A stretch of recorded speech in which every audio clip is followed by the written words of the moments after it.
اعوذ باللہ من الشیطان الرجیم بسم اللہ الرحمن الرحیم۔ حدیث نمبر 151۔ ہم سے سلیمان بن حرب نے بیان کیا، انہوں نے کہا ہم سے شعبہ نے بیان کیا، وہ عطا بن ابی میمونہ سے نقل کرتے ہیں، انہوں نے انس رضی اللہ عنہ سے سنا، وہ کہتے ہیں کہ جب نبی کریم صلی اللہ علیہ وسلم ضائع حاجت کے لیے نکلتے، میں اور ایک لڑکا دونوں آپ صلی اللہ علیہ وسلم کے پیچھے جاتے تھے اور ہمارے ساتھ پانی کا ایک برتن ہوتا تھا۔ حدیث نمبر 152۔ ان سے شعبہ نے عطا بن ابی میمونہ کے واسطے سے بیان کیا، انہوں نے انس بن مالک سے سنا، وہ کہتے تھے کہ رسول اللہ صلی اللہ علیہ وسلم بیت الخلاء میں جاتے تو میں اور ایک لڑکا پانی کا برتن اور نیزہ لے کر چلتے تھے، پانی سے آپ طہارت کرتے تھے۔ دوسری سند سے نظر اور شاہجہان نے اس حدیث کی شعبہ سے مطابقت کی ہے۔ قضا لاٹھی کو کہتے ہیں جس پر پھلکا لگا ہوا ہو۔ حدیث نمبر 153۔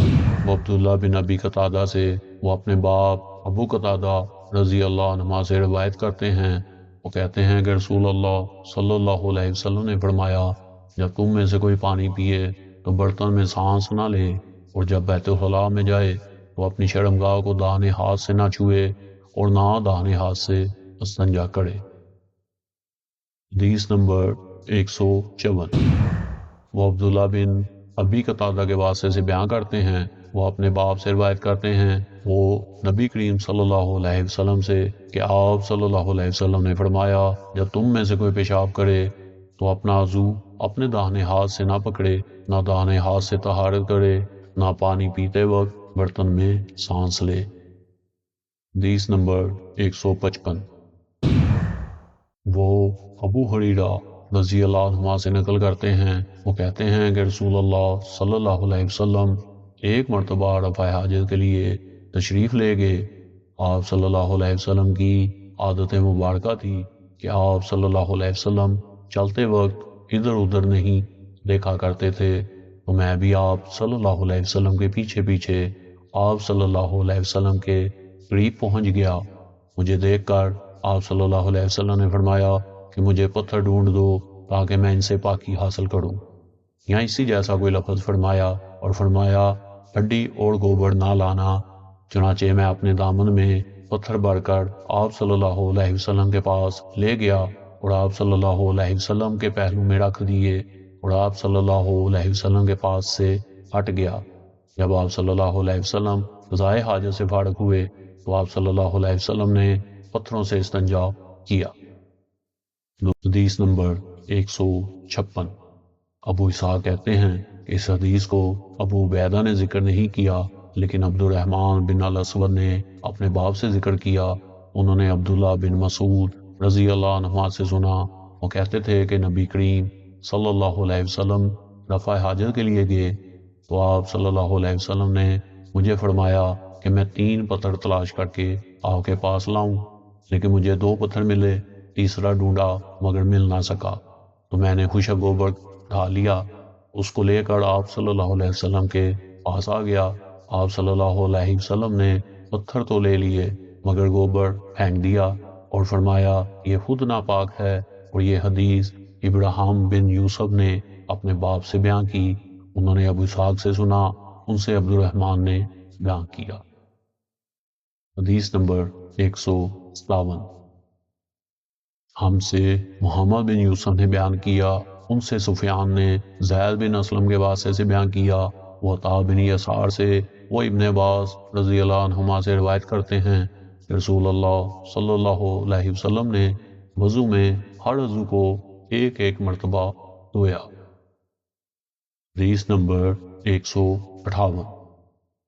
ہم سے حسین بن عیسیٰ نے بیان کیا، انہوں نے کہا ہم سے یونس بن محمد نے بیان کیا، انہوں نے کہا ہم سے فلیح بن سلیمان نے عبداللہ بن ابی بکر بن محمد بن عمرو بن حزم کے واسطے سے بیان کیا، وہ عباد بن تمیم سے نقل کرتے ہیں، وہ عبداللہ بن زید رضی اللہ عنہ کے واسطے سے بیان کرتے ہیں کہ رسول کریم صلی اللہ علیہ وسلم نے وضو میں اعضاء کو 2 بار دھویا۔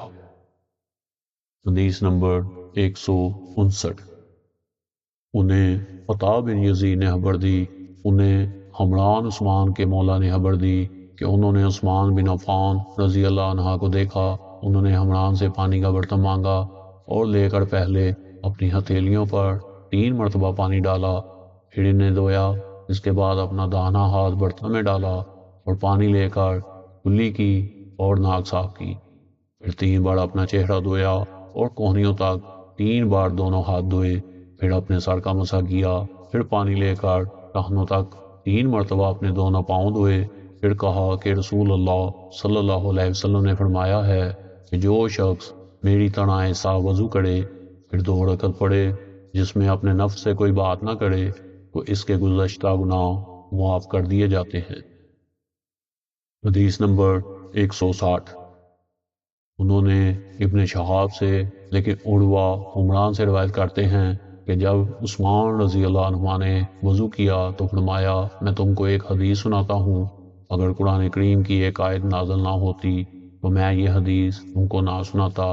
میں نے رسول اللہ صلی اللہ علیہ وسلم سے سنا ہے کہ آپ صلی اللہ علیہ وسلم فرماتے تھے کہ جب بھی کوئی شخص اچھی طرح وضو کرتا ہے اور خلوص کے ساتھ نماز پڑھتا ہے تو اس کے ایک نماز سے دوسری نماز کے پڑھنے تک کے گناہ معاف کر دیے جاتے ہیں۔ عروہ کہتے ہیں وہ آیت یہ ہے جس کا ترجمہ یہ ہے کہ جو لوگ اللہ کی اس نازل کی ہوئی ہدایت کو چھپاتے ہیں جو اس نے لوگوں کے لیے اپنی کتاب میں بیان کی ہے، ان پر اللہ کی لعنت ہے اور دوسرے لعنت کرنے والوں کی لعنت ہے۔ حدیث نمبر 161۔ انہوں نے ابو ہریرہ رضی اللہ عنہ سے سنا، وہ نبی کریم صلی اللہ علیہ وسلم سے نقل کرتے ہیں کہ آپ صلی اللہ علیہ وسلم نے فرمایا، جو شخص وضو کرے اسے چاہیے کہ ناک صاف کرے، اور جو پتھر سے استنجا کرے اسے چاہیے کہ طاق عدد یعنی 1 یا 3 یا 5 ہی سے کرے۔ حدیث نمبر 162۔ وہ ابو ہریرہ رضی اللہ عنہ سے نقل کرتے ہیں، رسول اللہ صلی اللہ علیہ وسلم نے فرمایا کہ جب تم میں سے کوئی وضو کرے تو اسے چاہیے کہ اپنی ناک میں پانی دے، پھر اسے صاف کرے، اور جو شخص پتھروں سے استنجا کرے اسے چاہیے کہ بے جوڑ عدد یعنی 1 یا 3 سے استنجا کرے، اور جب تم میں سے کوئی سو کر اٹھے تو وضو کے پانی میں ہاتھ ڈالنے سے پہلے اسے دھو لے، کیونکہ تم میں سے کوئی نہیں جانتا کہ رات کو اس کا ہاتھ کہاں رہا ہے۔ حدیث نمبر 163۔ وہ عبداللہ بن عمرو رضی اللہ عنہ سے روایت کرتے ہیں، وہ کہتے ہیں کہ ایک مرتبہ رسول اللہ صلی اللہ علیہ وسلم ایک سفر میں ہم سے پیچھے رہ گئے، پھر تھوڑی دیر بعد آپ صلی اللہ علیہ وسلم نے ہم کو پا لیا اور عصر کا وقت آ پہنچا تھا۔ ہم وضو کرنے لگے اور اچھی طرح پاؤں دھونے کی بجائے جلدی میں ہم پاؤں پر مسح کرنے لگے۔ آپ صلی اللہ علیہ وسلم نے فرمایا، ایڑیوں کے لیے آگ کا عذاب ہے، 2 مرتبہ یا 3 مرتبہ فرمایا۔ حدیث نمبر 164۔ انہوں نے عثمان رضی اللہ عنہ کو دیکھا کہ انہوں نے وضو کا پانی منگوایا اور اپنے دونوں ہاتھوں پر برتن سے پانی لے کر ڈالا، پھر دونوں ہاتھوں کو 3 دفعہ دھویا، پھر اپنا داہنا ہاتھ وضو کر کے پانی میں ڈالا، پھر کلی کی، پھر ناک میں پانی دیا، پھر ناک صاف کی، پھر 3 دفعہ اپنا منہ دھویا اور کوہنیوں تک 3 دفعہ ہاتھ دھوئے، پھر اپنے سر کا مسح کیا، پھر ہر ایک پاؤں 3 دفعہ دھویا، پھر فرمایا، میں نے رسول اللہ صلی اللہ علیہ وسلم کو دیکھا کہ آپ میرے اس وضو جیسا وضو فرمایا کرتے تھے، اور آپ صلی اللہ علیہ وسلم نے فرمایا کہ جو شخص میرے اس وضو جیسا وضو کرے اور حضور قلب سے 2 رکعت پڑھے جس میں اپنے دل سے باتیں نہ کرے تو اللہ تعالیٰ اس کے پچھلے گناہ معاف کر دیتا ہے۔ حدیث نمبر 165۔ وہ کہتے ہیں کہ میں نے ابو ہریرہ رضی اللہ عنہ سے سنا، وہ ہمارے پاس سے گزرے اور لوگ لوٹے سے وضو کر رہے تھے۔ آپ نے کہا، اچھی طرح وضو کرو، کیونکہ ابو القاسم صلی اللہ علیہ وسلم نے فرمایا، خشک ایڑیوں کے لیے آگ کا عذاب ہے۔ حدیث نمبر 166۔ وہ عبداللہ بن جریر سے نقل کرتے ہیں کہ انہوں نے عبداللہ بن عمر سے کہا، اے ابو عبد الرحمن، میں نے تمہیں 4 ایسے کام کرتے ہوئے دیکھا ہے جنہیں تمہارے ساتھیوں کو کرتے ہوئے نہیں دیکھا۔ وہ کہنے لگے، اے ابن جریر، وہ کیا ہیں؟ ابن جریر نے کہا، میں نے طواف کے وقت آپ کو دیکھا کہ 2 ایمانی رکنوں کے سوا کسی اور رکن کو آپ نہیں چھوتے ہو۔ دوسرے میں نے آپ کو بستی جوتے پہنے ہوئے دیکھا، اور تیسرے میں نے دیکھا کہ آپ زرد رنگ استعمال کرتے ہو، اور چوتھی بات میں نے یہ دیکھی کہ جب آپ مکہ میں تھے لوگ ذی الحجہ کا چاند دیکھ کر لبیک پکارنے لگتے ہیں اور حج کا احرام باندھ لیتے ہیں، اور آپ 8ویں تاریخ تک احرام نہیں باندھتے۔ عبداللہ بن عمر رضی اللہ عنہما نے جواب دیا کہ دوسرے رکان کا تو میں یوں نہیں چھوتا کہ میں نے رسول اللہ صلی اللہ علیہ وسلم کو یمانی رکنوں کے علاوہ کسی اور رکن کو چھوتے ہوئے نہیں دیکھا، اور رہے جوتے تو میں نے رسول اللہ صلی اللہ علیہ وسلم کو ایسے جوتے پہنے ہوئے دیکھا کہ جن کے چمڑے پر بال نہیں تھے، اور آپ انہی کو پہنے پہنے وضو فرمایا کرتے تھے، تو میں بھی انہی کو پہننا پسند کرتا ہوں۔ اور زرد رنگ کی بات یہ ہے کہ میں نے رسول اللہ صلی اللہ علیہ وسلم کو زرد رنگ رنگتے ہوئے دیکھا ہے، تو میں بھی اسی رنگ سے رنگنا پسند کرتا ہوں۔ اور احرام باندھنے کا معاملہ یہ ہے کہ میں نے رسول اللہ صلی اللہ علیہ وسلم کو اس وقت تک احرام باندھتے ہوئے نہیں دیکھا جب تک آپ کی اونٹنی آپ کو لے کر نہ چل پڑتی۔ حدیث نمبر 167۔ وہ عطیہ سے روایت کرتی ہیں کہ رسول اللہ صلی اللہ علیہ وسلم نے اپنی مرحومہ صاحبزادی زینب رضی اللہ عنہا کو غسل دینے کے وقت فرمایا تھا کہ غسل داہنی طرف سے دو اور اعضاء وضو سے غسل کی ابتدا کرو۔ حدیث نمبر 168۔ ان کے باپ نے مسروق سے سنا، وہ ام المومنین عائشہ صدیقہ رضی اللہ عنہا سے روایت کرتے ہیں کہ وہ فرماتی ہیں کہ رسول اللہ صلی اللہ علیہ وسلم جوتا پہننے، کنگھی کرنے، وضو کرنے اور اپنے ہر کام میں داہنی طرف سے کام کی ابتدا کرنے کو پسند فرمایا کرتے تھے۔ حدیث نمبر 169۔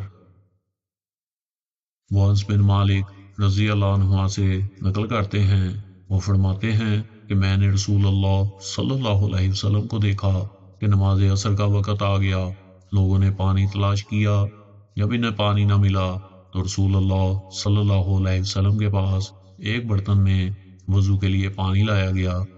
رسول اللہ صلی اللہ علیہ وسلم نے اس میں اپنا ہاتھ ڈال دیا اور لوگوں کو حکم دیا کہ اسی برتن سے وضو کریں۔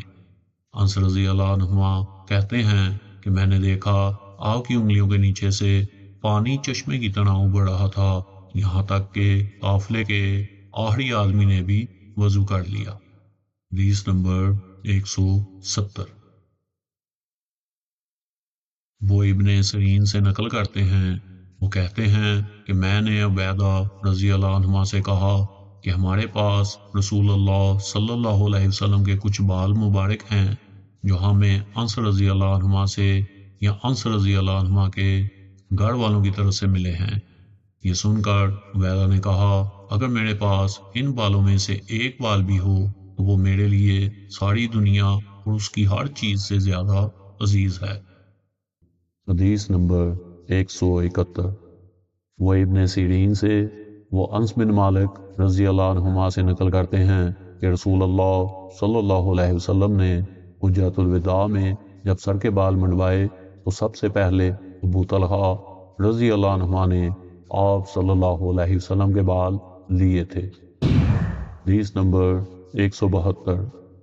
وہ ابو ہریرہ رضی اللہ عنہما سے نقل کرتے ہیں کہ رسول اللہ صلی اللہ علیہ وسلم نے فرمایا کہ جب کتا تم میں سے کسی کے برتن میں سے کچھ پی لے اس کو 7 مرتبہ دھو لو تو پاک ہو جائے گا۔ حدیث نمبر 173۔ وہ ابو صالح سے وہ ابو ہریرہ رضی اللہ عنہما سے رسول اللہ صلی اللہ علیہ وسلم سے نقل کرتے ہیں، آپ صلی اللہ علیہ وسلم نے فرمایا، ایک شخص نے ایک کتے کو دیکھا جو پیاس کی وجہ سے گیلی مٹی کھا رہا تھا، تو اس شخص نے اپنا موزہ لیا اور اس سے پانی بھر کر پلانے لگا، حتیٰ کہ اس کو خوب سیراب کر دیا۔ اللہ نے اس شخص کے اس کام کی قدر کی اور اسے جنت میں داخل کر دیا۔ حدیث نمبر 174۔ انہوں نے کہا، مجھ سے حمزہ بن عبداللہ نے اپنے باپ یعنی عبداللہ بن عمر رضی اللہ عنہما کے واسطے سے بیان کیا، وہ کہتے تھے کہ رسول اللہ صلی اللہ علیہ وسلم کے زمانے میں کتے مسجد میں آتے جاتے تھے، لیکن لوگ ان جگہوں پر پانی نہیں چھڑکتے تھے۔ حدیث نمبر 175۔ وہ عدی بن حاتم سے روایت کرتے ہیں کہ میں نے رسول اللہ صلی اللہ علیہ وسلم سے کتے کے شکار کے متعلق دریافت کیا، تو آپ صلی اللہ علیہ وسلم نے فرمایا کہ جب تو اپنے خدائے ہوئے کتے کو چھوڑے اور وہ شکار کر لے تو اس شکار کو کھا، اور اگر وہ کتا اس شکار میں سے خود کچھ کھا لے تو اس کو نہ کھائیو، کیونکہ اب اس نے شکار اپنے لیے پکڑا ہے۔ میں نے کہا کہ بعض دفعہ میں شکار کے لیے اپنے کتے چھوڑتا ہوں، پھر اس کے ساتھ دوسرے کتے کو بھی پاتا ہوں۔ آپ صلی اللہ علیہ وسلم نے فرمایا، پھر مت کھا، کیونکہ تم نے بسم اللہ اپنے کتے پر پڑھی تھی، دوسرے کتے پر نہیں پڑھی۔